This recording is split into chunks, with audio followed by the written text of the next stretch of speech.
Using Midjourney style codes is a great way to visually transform your images to get something outstanding and unique without a lot of effort. So in today's video, we're going to go deep on style codes, on not only how to use them more effectively, but how to discover more and even organize them for future reference. So I'm on the Midjourney website and zoomed in so you can see things a bit more easily. And I have here a samurai in the battlefield, cinematic and dramatic, and it's just raw, no style code applied. We're going to start from the start. So if I add this prompt in, a simple way for you to start discovering codes, which you may already know, is to hit --sref and then random. So sref random chooses a random style and applies it to our image. I submit, and you can see we get a very particular style completely at random. But what if we wanted to discover more styles this way in a quicker fashion? We can actually generate multiple style codes at once. You'll notice we now have an sref code we can use. I can click on this prompt or even click on the code to add it to my prompt. But what I'm going to do instead is type in random again. And this time I'm going to type in --repeat. Now, if you have the basic plan, you can only go up to 4 repeats. The standard plan is up to 10, or Pro and Mega go up to 40. I'm going to add a space.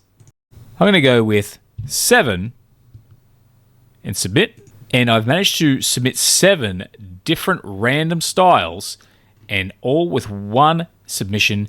I've now been able to explore various different styles very quickly in one hit. But I can also try out multiple codes at once, and I want to show you how that works also. If I wanted to try multiple codes, I type in a new prompt, something like a dog on the beach. What I can do is, for one, I can click these codes. I can type in random ones with random numbers, and I'm just going to add a few more in, click a few more of these codes to add them to the prompt bar. So now I've been able to add 4 different codes into the prompt bar. Now what I can do is I can submit that with all 4 codes blended into one, or I can put a curly bracket at the start, separate each code with a comma, and put a curly bracket at the end, and it will submit that prompt 4 times, but separate these codes that are separated by commas within the curly brackets. This is known as using permutations. So when I submit that, we again have our dog on the beach, but we've been able to submit it with several different codes, and we're able to test each code individually. But this is where it gets interesting. If I click dog on the beach and I add those same codes in, you notice how once again I have 4 codes. I'm not going to worry about permutations this time because I have sref. I can actually just simply separate each code with a space, and it will attempt to blend these 4 different styles into one style. So now if I submit that, it produces a set of images where it's combined those 4 styles into one. But what if I wanted to tweak things a little bit more? What I can do, instead of just using the text this time, I'm going to use the whole prompt to add all those styles in. Now, this 8832746 produces this image here, which looks kind of a bit like a Renaissance painting.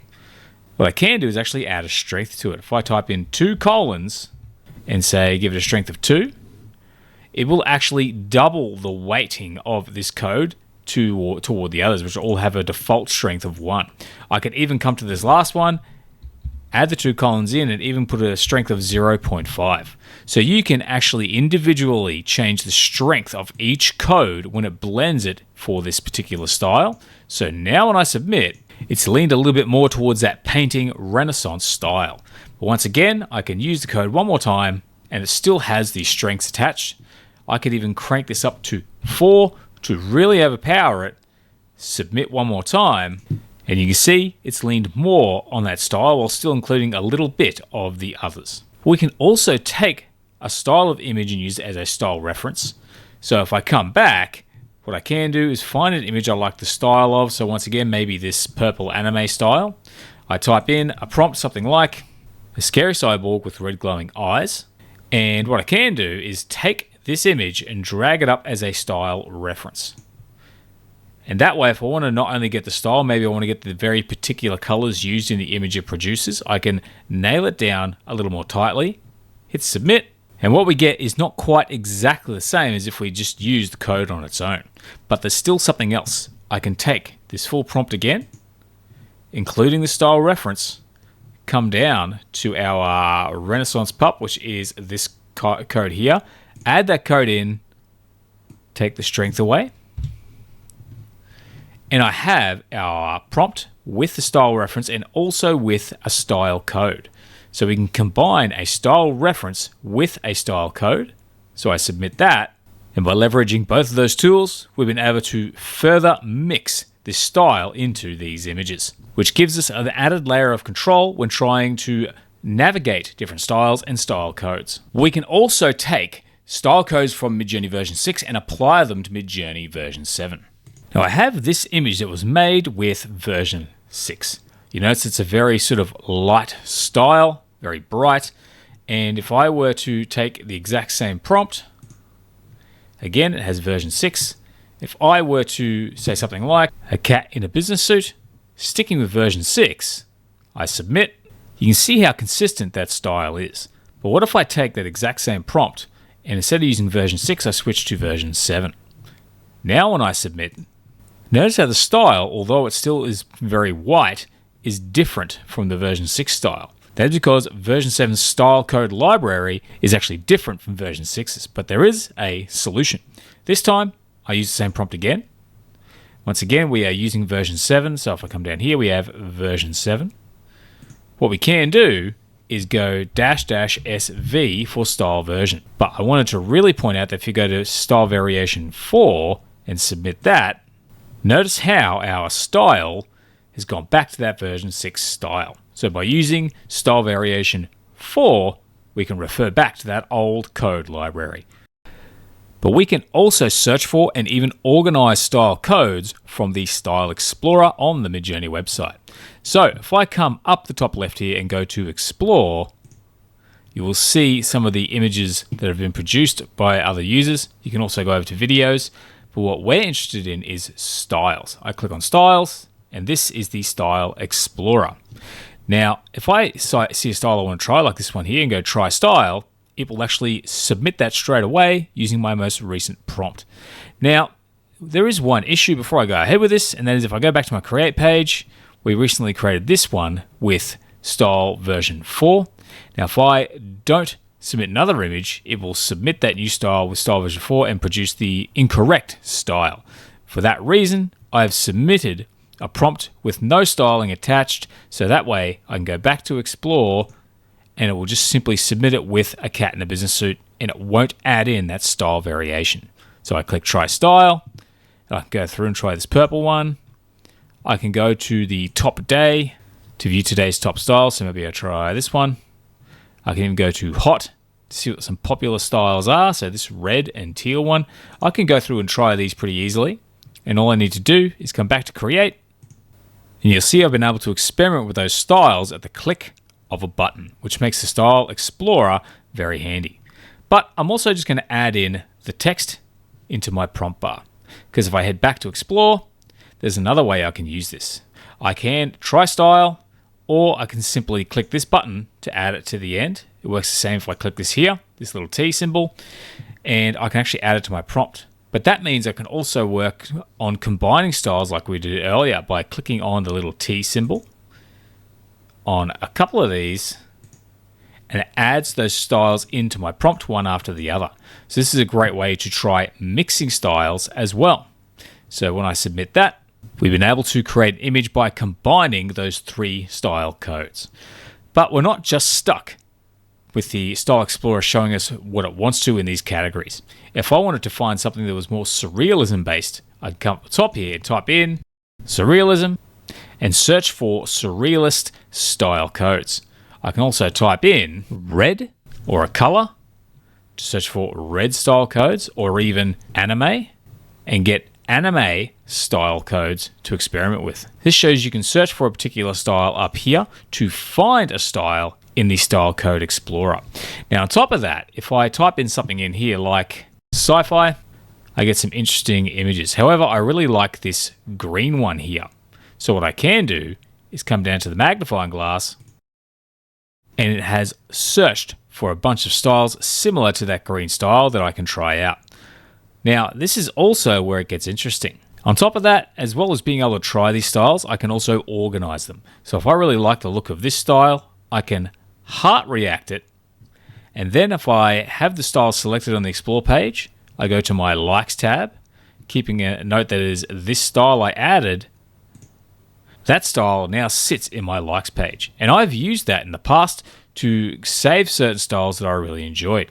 So if I wanted to add in a rainbow style, I could go back to hot, search for rainbow, take this rainbow style, love heart react it, go to my likes, and it's there. So that's a great way to keep track of styles you find on the Style Explorer so you can use them later. But finally, what if you wanted to build your own style? Well, coming down the left here, we have the Style Creator, which is a relatively new tool by Midjourney at the time of making this video. If I click on that, I'm going to remove all this extra information because I'm going to create a prompt to showcase the style in the image while I'm building my style using the Style Creator. So you get a little bit of a tutorial mode the first time you use this, so it will look slightly different to what I'm about to show you, but ultimately it's pretty much the same experience. I submit that, and you'll see we have a cat in a business suit with a very plain image, no style applied. What we want to do is come over here and select the images we like the best. Now, before I go ahead and do that, you can also enable hotkeys. If I click on that, that means you can actually choose numbers on your keyboard to select certain images. So select 1, 2, 3, 4, or even Q, W, E, R, which is kind of like that top corner of the keyboard. Or you can just use your mouse. But I can also change the grid size from large to small to get more options. And I can even skip this grid if there's nothing here I like. But also what we need to do is I select, say, this image because I really like this style of image. I now move over to Refine Style. Keeping in mind I can come up here and start a whole new session. But you'll also notice it has re-rendered our cat in the business suit here on the right with the updated style. But on the right, there's like a little bar here showing where we started and where we've moved to. So every time we refine our style, we climb up, and until we surpass that ideal minimum, then we basically will have a style we can use. But we don't have to, we can keep moving from there. We can also go back and forth. So if I were to select, say, this one here, and maybe even another one like this, click Refine, it does the same again, but I can also, if I don't like this style, I can come down the right here, I can go back and pick up where I left off in one of the other parts of this process, or I can come up the top here and just simply head back with this arrow. And so what I do is maybe I deselect the options I chose, choose this option, and maybe one other. I'm just going to stick with the one for now, hit Refine, and then I can repeat that process until I reach my ideal minimum. There's nothing here I like, so I'm going to skip the grid, choose this one, and this one, refine, keep the process going. And now I only need one more to reach my ideal minimum. I like this one, refine style. And now I've landed on my final style here. So I come up the top to end session. And you might be wondering where to go through from here. I come over to my create page and you will see every single iteration I've created down here. And you'll notice there is a style code with each one. So not only can I stick with the final image and use this style code, I can use any of the other images I created also. So if I really liked this particular style, I can use this style code, even give it a quick prompt like samurai, and I have my own custom built style with an Sref code. Submit that, and now we have a unique style code that we can use on our images to get something like this, which is a little bit different and just not something you can find in the Style Explorer. Now that's how you use the Style Creator to build your own style, but it's not exactly the most customizable way for building styles. Perhaps the best way of doing that is by using mood boards. So I highly recommend actually building a mood board, but before we get to that, I want to show you how you can take a style code that you do like and make that into a mood board. Now, a really good example of this is, say, this grid of images. It has a unique style, but also there are actually several codes involved in it. If I want to create a mood board out of this style, then what I can do is use this prompt, and I'm going to use permutations to create a series of prompts using different subjects with this code. So I have a woman's face as one prompt, an old man, a city, nature, and random stuff. It doesn't have to be anything in particular, but variety is definitely good because what I can do now is create several images with this same combination of Sref codes. I submit that, and now I've created a series of images with this same style and same color. So now I want to come over to the left here to Moodboards and create a new mood board. I can call it 80s Bright Vibes, add from gallery, and then I can just select the images that I created here, including the cat images. And because they all have the same style and the same colors, I can come back up, head to back, and now all of those images with those colors have been added to my mood board. So now I can type in a prompt, like a samurai mask, use my mood board in the prompt, hit submit, and now I have a nice, simple resource where I've been able to take that style of image that I was able to create by blending codes together and using all these various tools, and I've been able to put it into a simple mood board using one simple code that I can easily share with people so they can use on their images. But if you want to learn more about mood boards to really enhance your customization features, then check out the video on the screen right now. Otherwise, that's the video for today, guys. If you like the video, please consider giving it a like. Otherwise, hope to see you again soon. Thanks for watching and have a great day.